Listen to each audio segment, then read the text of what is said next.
Good morning class. We are studying our 10th chapter which is named as the story of cricket. Okay, and in yesterday video we have completed our comprehension check and first phase of the story. Now today we have to start from the second phase of this story. Okay, so let's read the chapter. The origin of Indian cricket are to be found in Bombay, and the first Indian community to start playing the game was a small community of Zoroastrians, the Parsis. क्या बोल रहे हैं कि जो India में जो cricket का origin हुआ था, जहाँ क्रिकेट की शुरुआत हुई थी वो बॉम्बे में हुई थी। और सबसे पहली कम्युनिटी इंडिया की जिसने क्रिकेट खेला था, जिसने क्रिकेट को खेलना शुरू किया था, वो कौन सी थी? जोरोस्ट्रियन कम्युनिटी थी। पारसीज लोगों ने सबसे पहले क्रिकेट खेलना शुरू किया था इंडिया में।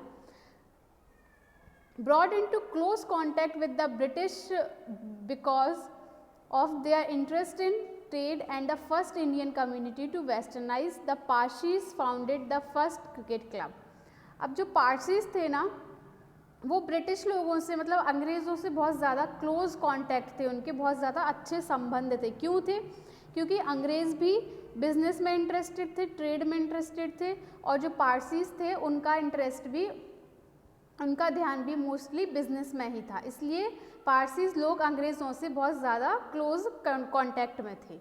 और जो सबसे पहला क्रिकेट का क्लब बनाया गया इंडिया में, वो ही पारसीज लोगों ने ही शुरू किया था, बनाया था, जिसका नाम रखा गया था oriental cricket club in Mumbai in 1848।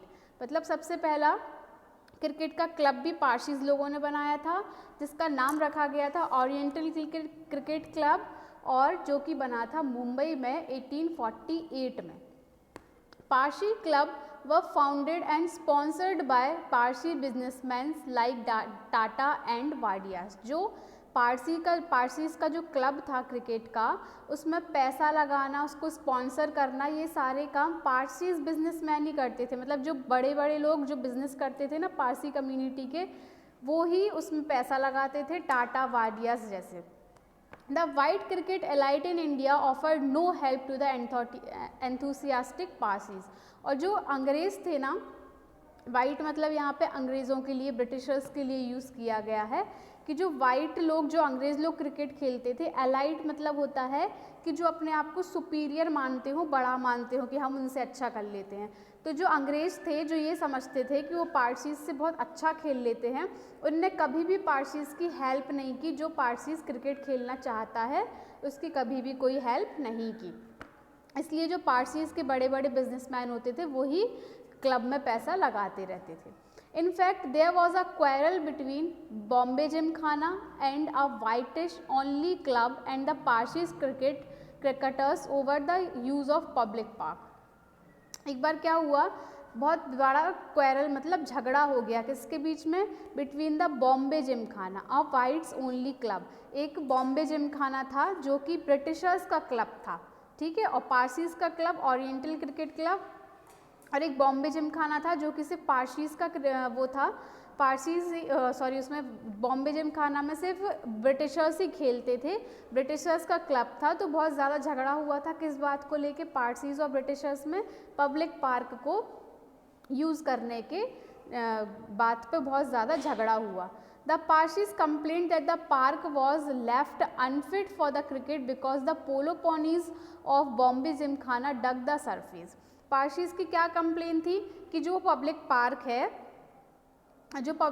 है उसमें जो है, जो ब्रिटिशर्स के, जो वाइट लोगों के, मतलब जो अंग्रेज़ों के पोलो के गेम्स होते हैं, पोलो के वो गेम्स चलते हैं, तो उसकी वजह से जो सरफेस है वहाँ का, जो ग्राउंड है उस पार्क का, वो पूरा खुद जाता है। डग मतलब खुद जाता है, उसमें गड्ढे हो जाते हैं बहुत बड़े बड़े, तो वो क्रिकेट के लिए अनफिट हो जाता है। वहाँ पे पारसीज से क्रिकेट नहीं खेलते बनता। ये पारसीज की कंप्लेन थी उस पब्लिक पार्क के लिए। When it became clear that the colonial authorities were prejudiced in favor of their white competitors, the Parsis built their own gymkhana to play cricket। अब क्या हुआ, जब ये झगड़ा हुआ तो झगड़े में जो अथॉरिटीज़ थी, कॉलोनियल अथॉरिटीज़, मतलब जो गवर्नमेंट थी उस टाइम ब्रिटिशर्स की ही चल रही थी, उस टाइम सब कुछ अंग्रेज़ों के हाथ में था।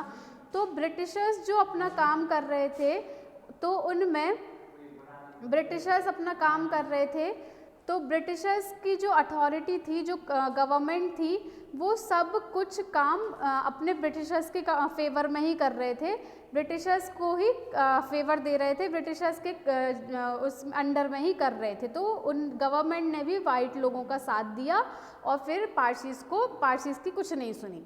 तो पारसीज़ ने फिर अपना अलग जिमखाना खोला क्रिकेट का कि अब हम वहीं खेलेंगे। The rivalry between the Parsis and the Bombay Gymkhana had a happy ending for these pioneers in Indian cricket. अब जो रिवेलरीज मतलब दुश्मनी जो पारसीज़ और इंडियन बॉम्बे जिमखाना के बीच में जो वो थी दुश्मनी थी पारसीज़ और वाइट लोगों के बीच में, वो ख़त्म हो गई। किस वजह से ख़त्म हुई? अब Parsis team beat the Bombay Gymkhana at cricket in 1889, क्योंकि पारसीज़ ने बॉम्बे जिमखाना के लोगों को, मतलब वाइट लोगों को 1889 में क्रिकेट में हरा दिया। क्यों, कैसे हरा पाया?